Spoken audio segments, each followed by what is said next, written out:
Aconteceu o que já era esperado. O Pleno do Tribunal de Contas do Estado decidiu pelo retorno do conselheiro aposentado Flávio Conceição. Ele vai ocupar a vaga do conselheiro Clóvis Barbosa. O julgamento durou toda a manhã. O processo de revisão de aposentadoria compulsória do conselheiro aposentado Flávio Conceição tramitava desde o mês de abril na Corte de Contas. Antes da sessão ser iniciada, o procurador do Ministério Público Especial de Contas, Sérgio Monte Alegre, pediu a palavra e foi enfático ao afirmar que Flávio Conceição não possui mais os requisitos necessários para ocupar o cargo de conselheiro. Não se trata de presunção de inocência, que só cede mediante sentença penal condenatória transitada em julgado. A questão é de reputação, ou seja, o que os outros pensam de nós. E esse requisito está na Constituição Federal.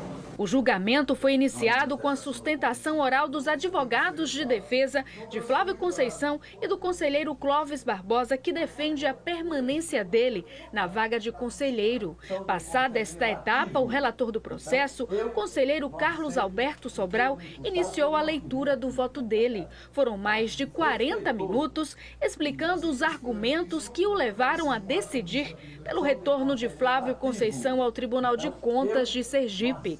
Voto que foi seguido pelos demais conselheiros, com discordância somente do procurador Sérgio Monte Alegre. O princípio de nulidade de provas, determinado pelo STF, TRF5 e STJ.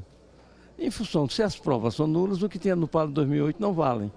Então a gente tem que rever o PAD e readmitir nesta casa, por reintegração, o conselheiro Flávio Conceição. Também participou do julgamento o advogado da Associação dos Membros dos Tribunais de Contas do Brasil.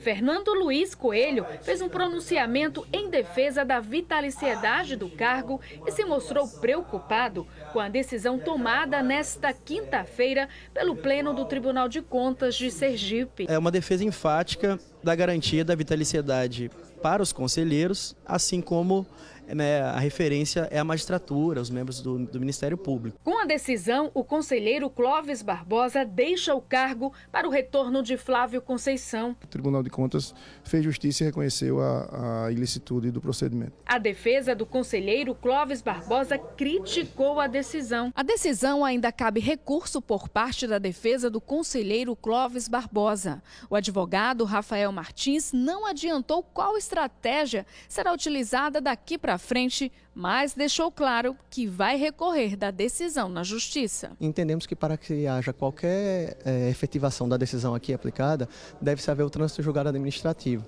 Então, cabe sim recursos aqui e a defesa já adianta que também vai buscar o socorro do Poder Judiciário. A Operação Navalha foi deflagrada pela Polícia Federal em maio de 2007.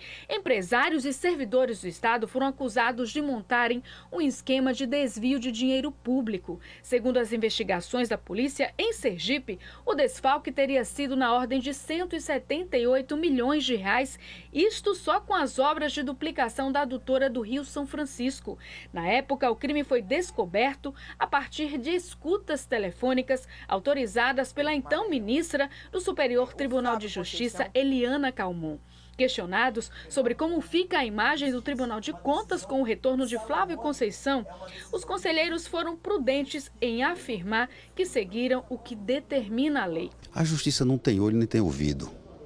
A justiça tem que julgar como manda a lei. A gente tem que cumprir o direito. Se há questões jurídicas paralelas a serem questionadas, que o façam por meio próprio. Agora, o Tribunal de Contas deve decidir a data de retorno de Flávio Conceição às atividades no Tribunal de Contas de Sergipe. Nós vamos ouvir o setor jurídico para ver quando é que se dá cumprimento. Se o doutor Clóvis tiver direito ainda de recurso, então, a gente vai aguardar.